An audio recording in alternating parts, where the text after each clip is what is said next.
Good morning. Good morning. I want to first begin by saying thank you to the members of the James family for bestowing upon me the honor and the privilege of being able to say a few words at this service to mark the life of a great Canadian, a great Torontonian, Bishop Dr.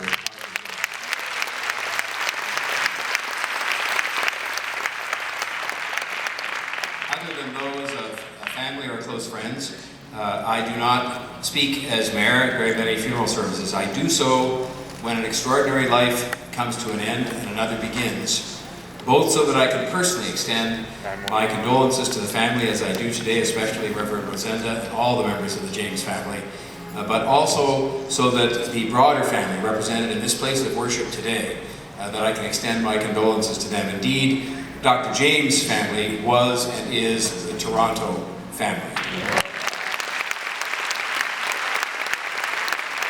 And I do so because it is one of those occasions on which we give thanks as a community. All 3 million of us, and many beyond the boundaries of the city of Toronto, we give thanks as a community for a great life, well lived.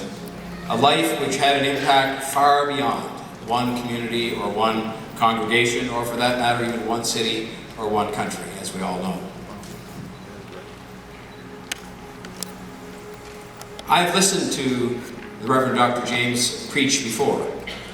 Like the man himself, the words were calm. They were reassuring. They were warm. They were uplifting. And of course, they were steeped in a passion of faith.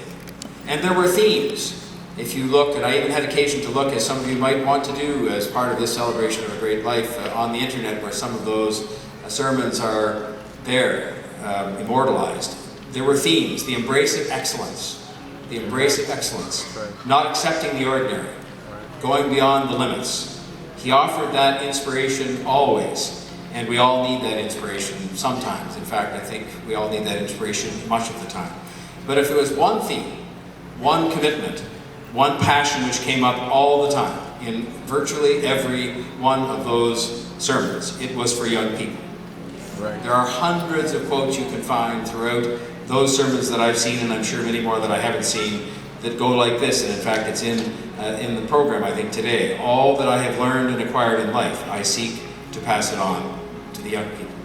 Yeah. And did he ever, beyond those words of wisdom, he dedicated the very being of his church to young people year after year. And that dedication did not come from a sense of duty, but from a very deep sense of caring and love for those young people. He cared about them, and he knew something that I have to remind myself about. We all do, each and every day, especially in these times when we see trouble among us, particularly among young people. They are the future of this city and the world. Pastor James recognized that and knew we had to invest wisdom and guidance and effort in our future citizens and our future parents, our future leaders. And that when you really boil it down, that will be his greatest legacy among many, which will live on not only in one of the world's great cities that we're privileged to live in, but also in Jamaica and other parts of Canada and other places where he was called upon to minister to others.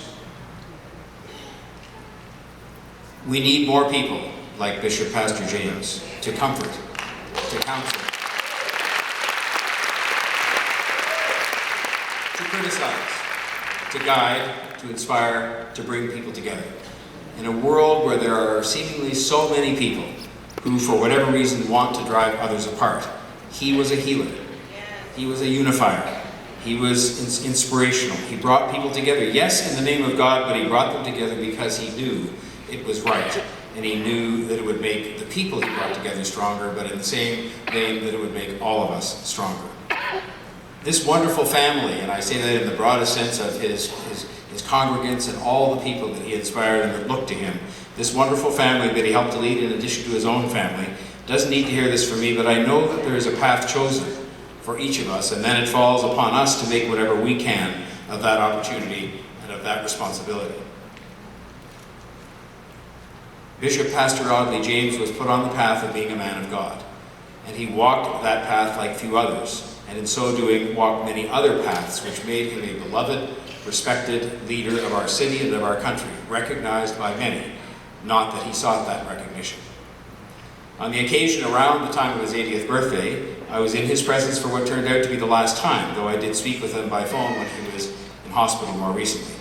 But on that occasion, around the time of his 80th birthday, I presented him in front of his congregation with an official plaque from the City of Toronto commemorating his 80th birthday, and it read in part, and I quote, "You have made your church a safe space for the community, especially during challenging times.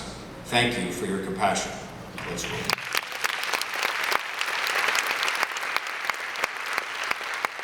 On this day, when we honor his life and mark his passing, I say to him, because he is watching us from above in the beginning of that new life, thank you for being such a good pastor to so many.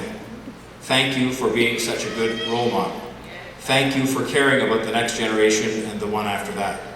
Thank you for a life so well lived. Thank you for making the world a much better place than you found it.